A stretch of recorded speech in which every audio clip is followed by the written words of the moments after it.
السلام عليكم ورحمة الله وبركاته. اللهم صل وسلم وبارك على سيدنا محمد وعلى أهله وصحبه وسلم. ازيكم عاملين ايه؟ كل سنة وانتم طيبين. النهاردة وانا بعمل الفطار، فبصراحة حبيت اعمل حاجة حلوة للولاد، فقلت والله لاصورها معاكم. طبعا الكل بيحب بلح الشام جدا وطريقته سهلة، بس ساعات ما بتظبطش مع حد، فانا جايبه الطريقه الصح لان انا جربته مره واتنين لغايه ما بصراحه يعني راضيه عن نفسي فيه، بعمله بيبقى حلو. فقلت نصور على طول واحنا كده على النار. طبعا وانا بعمل بقى الفطار كل سنه وانتم طيبين. معايا هنا الحله على النار فيها كوبايه ميه، ادي الكوبايه هي يا جماعه، هي دي الكوبايه، كوبايه ميه، ويجي ايه ربع كده او تلت زيت، بس زيت ما يكونش له غده او حاجه. طبعا انا عايزاهم على النار يعني تغلي، الميه دي تغلي، هكون مجهزه كوبايه وتلت. الكوبايه اللي هعاير بيها كل حاجه، يعني كوبايه ميه بالكوبايه دي، وتلت زيت، وكوبايه وتلت دقيق معايراهم ونخلتهم كويس قوي. وهقول لكم هنبتدي نعمل ايه. طبعا مجرد معانا ما الميه، احنا عايزين الميه تغلي، معانا الميه تغلي كده، فاول ما تغلي هنزل بالدقيق. يعني بصوا عايزينها ايه، مش تغلي الغليان اللي هو يعني تعمل لنا كده من الحروف زي ما انتم شايفين كده، شايفين اللي هي بتبقبق كده اهي. نبتدي ننزل بالدقيق واحده واحده، بس التقليب على طول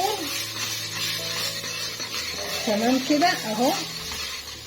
نتنيها التقليب بايدينا على طول كده وهي على النار. احنا بس هنخليها بس ان احنا نبخرها، ان الميه اللي فيها يعني تتبخر اهي. اهم حاجه بس ايدك كده في عليها اهو تمام. نتنيني كده لغايه ما القعريه بتاعت الحله الاقيها عملت ايه، يعني اللي هي زي ما انتوا شايفينها كده. بصوا بقى اهي. المهم ان احنا في الحركه دي بنسوي الدقيق اهي.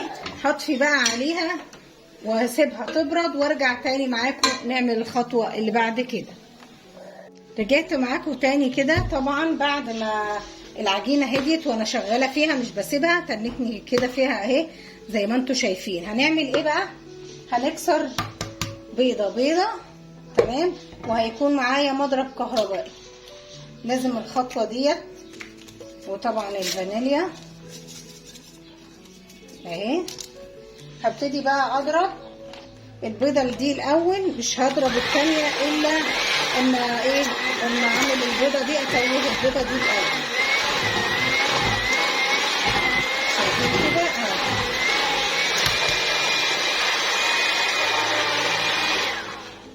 سويت الاولانيه، هعمل الثانيه برضو اهي. هو المفروض بتاخد 3 بيضات، انا قلت اجربها ببيضتين بحيث ان انا احاول اقتصد عشان البيض وكده، بس هي المفروض انها تاخد 3 بيضات.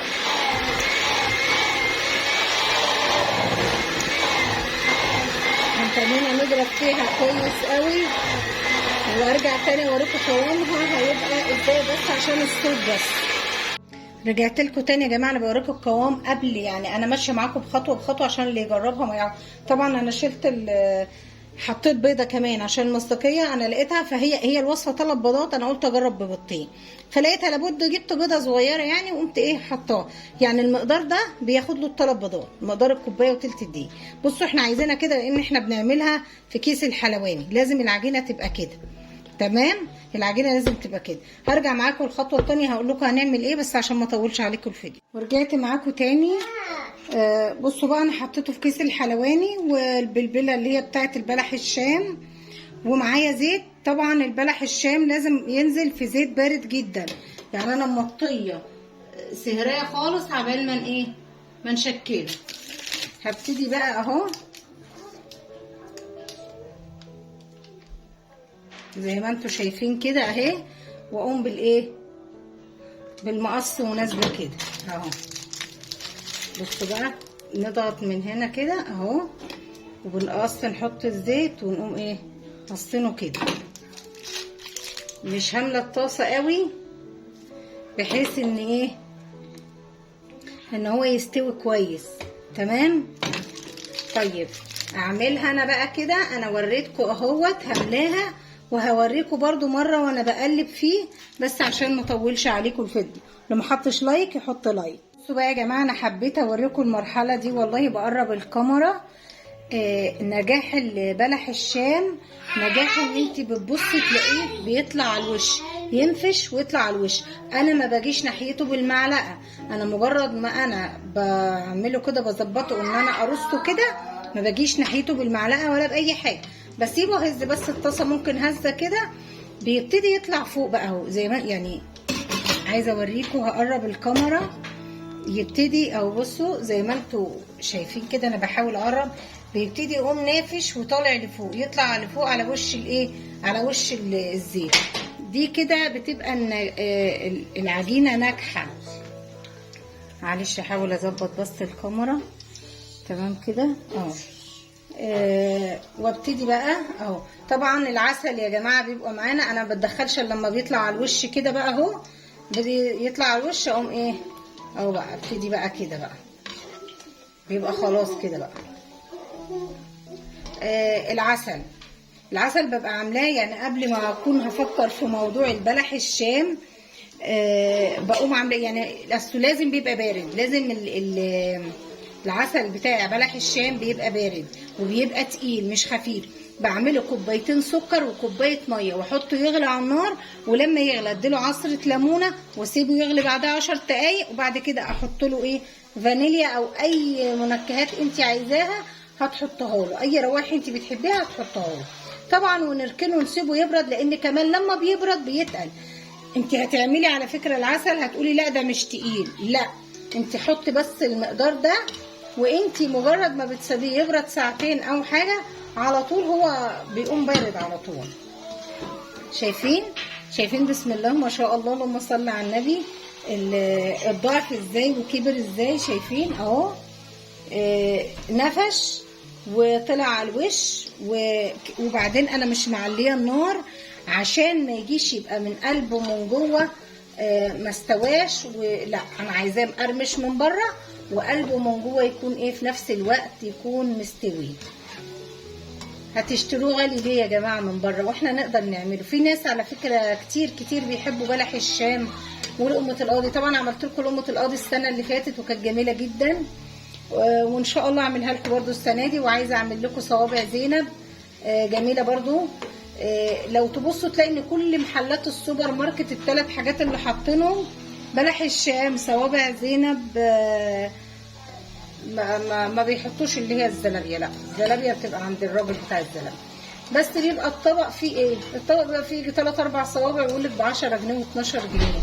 طب ما انا اقدر اعمل كميه قد كده لاولادي واعملها في البيت. ولو جاي لك عزومه بقى وعازمه حد، بدل ما تروحي تشتري من بره ب100 ولا ب150 جنيه حلويات، ما هو في الوقت اللي احنا فيه ده يا جماعه يعني بصوا من سنه بقى فاتت ولا حاجه كان مثلا هيبقى ب50 60، لكن النهارده هيبقى ب100 و150. تمام. انا سايباه هو كده كده هياخد اللون وهيبتدي يقرمش معانا. وبعدين برضو ما تبقوش تملوا الطاسه قوي كده زي ما انا مليتها، لان بسم الله ما شاء الله نفش معانا اهو، فما نملاش الطاسه. انا بوريكم كل المراحل اهوت، وما شاء الله حاساه خفيف وانا بقلبه، حاساه ان هو كده خفيف يعني مش التقيل ماشي. طبعا انا معايا لسه فاضل تاني، هحط بقى بس مش هحط كتير كده، طالما انا يعني بسم الله ما شاء الله كده هحاول ان انا عشان الطاسه ما تبقاش ضيقه عليه مش هحط كتير. متنسوناش في لايك واشتراك في القناه وتفعلوا الجرس يوصلكم كل فيديوهاتنا الجديده من مطبخ سلوى. بحبكم كده في الله. انا مش عايزه اطول عليكم الفيديو، هقفل يعني ونرجع تاني اوريكم النتيجه ايه. ورجعت لكم تاني بعد ما خلصنا كده الكميه. جبنا العسل معانا اهو، طبعا انا كنت عامله العسل وايه وحطاه في التلاجة. هبتدي انزل فيه كده، طبعا العسل بارد وهو رخر بارد، عشان طبعا عبال ما طلعته كام مره وبقيت احطه هنا في المصفى دي فبرد. لان ما ينفعش البلح الشام ما ينفعش خالص ينحط في عسل او السيرب سخن، او هو نفسه يكون سخن كده هيطرى جدا معاكي. وبلح الشام المفروض ان هو بيبقى مقرمش. سامعين صوت الخروشه؟ سامعين صوت الخروشه؟ ان هو فعلا ناجح جدا، ان هو يعني طري من بره، ناشف من بره وطري جدا من جوه. بس يا ياسين عارفين بقى، جبت انا بلبله تانية، عملت بقى جربت، ادتني الصوابع فين، في صوابع صغيره ادتني زي صوابع مثلا زي دي كده، في صوابع صغيره هنا هبقى انقضها واوريها لكم. يعني برضو بتتوقف على البلبله اهي. في بلبله بلح شام صغيره وبلبله كبيره، انا عندي الاتنين، فكنت عملت في الكبيره فقلت اجرب الصغيره. بس كنا في الاخر خالص كان في اخر حته صغننه. بصوا بقى هسيبها شويه كده وبعدين هحطها في المصفى ونرجع تاني اوريكم الشكل النهائي. ورجعت لكم تاني بعد ما خلصنا كده الشكل النهائي. ده معايا كده حطيت عليه شوكولاته، اي حاجه انت عايزاها، يعني ممكن لو عندك كريم كراميل، اي حاجه انت عايزاها، اي صوص. معايا ده الساده رصيته كده زي ما انتم شايفين. عايزه اقرب لكم الكاميرا اهوت، شايفين الجمال؟ والله العظيم يا جماعه العظمه دي لو انتوا اشتريتوها من بره لا تيجي بقد كده. طب وليه؟ والله العظيم هي كوبايه وتلت دقيق ويعني والثلاث بيضات، وعملنا حاجه جميله جدا فرحتوا ولادكم، وخاصه بقى بصرف النظر كمان عن الولاد. انتوا عندكم طول شهر رمضان عزومات، معزومه وعندك عزومه، فبدل ما تجيبي الحلويات من بره لا هتعمليها. وعلى فكره ما خدتش وقت مني والله، يا دوبك هو ربع ساعه عملت كل حاجه. مش هتاخد وقت. ما تنسوناش في لايك واشتراك في القناه وتفعلوا الجرس يوصلكم كل فيديوهاتنا الجديده من مطبخ سلوى. هقول لكم بحبكم لله، كل سنه وانتم طيبين، تعود الايام عليكم خير، ويلا مع السلامه.